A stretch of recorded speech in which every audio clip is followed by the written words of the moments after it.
All right, welcome back to The Explainer. Honestly, GG to your sleep schedules tonight, guys, because today we are unpacking a digital mystery that is guaranteed to keep you looking over your shoulder the next time you boot up your PC. Go ahead and grab your headsets, check your ping, and make sure your Discord is open, because we are diving deep into the absolutely terrifying lore of a dead game known as Nocturne Online. And look, this isn't just about a weird glitch or some bad line of code. It's a deep dive into what happens when the virtual world literally bleeds into the real one. So let me ask you this. Have you ever loaded into a multiplayer server completely alone? If you've been gaming for a while, you probably know exactly the vibe I'm talking about. It's often called the Gmod effect. You load into a Garry's Mod map or maybe some old custom Halo lobby, and it's just completely empty. There's this deeply unsettling, liminal feeling to wandering around a massive multiplayer map that was designed for pure chaos and dozens of players, only to hear absolutely nothing but your own character's footsteps echoing back at you. It kind of feels like you've no-clipped out of reality, right? Like you're somewhere you really shouldn't be. And that eerie, isolated feeling is exactly where the story of Nocturne Online actually begins. Okay, let's lay out the timeline here so we can get our bearings. Exactly 3 years ago, Nocturne Online vanished from the internet overnight, and I'm not talking about a planned sunsetting of servers with some heartfelt developer goodbye. No, there was zero shutdown announcement, no warning on the forums, the UI just went dark, and the whole game was just gone. Fast forward to yesterday, a streamer named Alex is cleaning his room, doing some IRL inventory management, and he unearths an old hard drive that actually contains the game files. And then, last night, the impossible happens. Alex boots it up, totally expecting a dead menu, but someone logs back in. Section 1. Entering the dead server. Nostalgia and unease. I mean, the sheer technical impossibility of this is staggering. Alex clicks Join Server on a game that literally hasn't existed for over 1,000 days, and the game loads instantly. We're talking zero lag, absolutely no ping issues, no hanging on the loading screen. But there's no lobby music either.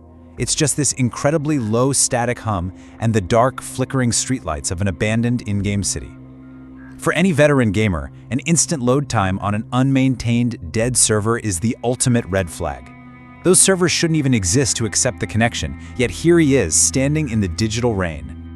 But here's the crazy part. It wasn't a completely empty server.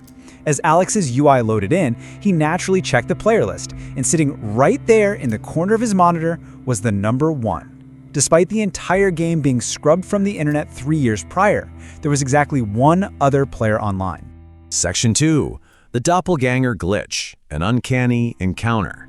So Alex spots a username rendering out in the distance, lastwatcher_01. Hoping it's maybe just another retro gaming enthusiast or maybe a developer testing an old build, Alex opens the chat box and types a quick, lowercase hello. He hits enter, and just dead silence. No typing bubbles, no response at all. The only audio coming through his headset is the slow, rhythmic sound of the other player's footsteps drawing closer in the dark. Now check this out. On the left, we have Alex's character. On the right, the entity known as lastwatcher_01 slowly turns around to face the camera. And it is a perfect pixel-for-pixel mirror of Alex's avatar.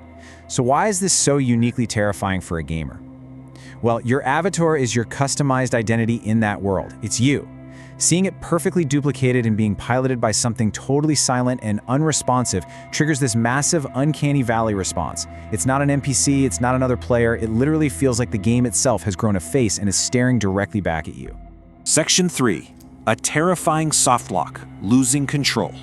So the glitch effects start bleeding all across the screen, and the tension just spikes as this entity begins to aggro. And what's any gamer's first instinct when a server starts glitching out or something sketchy happens? You mash the escape key and you Alt F4 out of there, right? Step 1, Alex hits ESC. Nothing happens. The menu won't pop up. Step 2, total panic sets in. You can actually hear the violent smashing of his mechanical keyboard echoing in his quiet room. And step 3, that terrifying realization. He is completely soft-locked. The controls have totally failed, his keyboard is essentially a brick, he can't move, he can't disconnect, and lastwatcher01 is slowly walking right into his character's hitboxes. Suddenly, the game chat just lights up. A message pushes through the UI. You should not have returned. And it doesn't come with the normal chat chime either. It's accompanied by this incredibly deep, corrupted, distorted audio hit that literally shakes his headset. The monitor begins to flicker violently, throwing these strobe lights all across Alex's dark room. And right at the peak of the glitch, Alex's in-game character just suddenly disappears from the screen. Total deletion. Section 4. The final friend request. Game over. Now we all know what permadeath means in gaming, right? You lose your run, your character's wiped, and you just have to start over. But in the lore of Nocturne Online, permadeath takes on a much darker, much more literal definition. Because the very next thing we know, police are investigating Alex's actual, real-world bedroom, and it's completely empty. There's no sign of a struggle, but sitting right there on the desk, the computer is still running hot. The fans are whirring, and Nocturne Online is still completely open on the monitor. Alex didn't just get booted from the server, he got wiped from the physical world.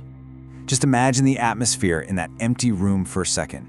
There's just the heavy silence of an abandoned space, maybe the hum of the PC tower in the background.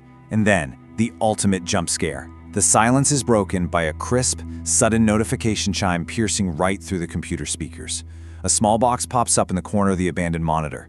New friend request, Last Watcher 01. This entity didn't just kick Alex out, it replaced him. It literally followed his connection back up the wire.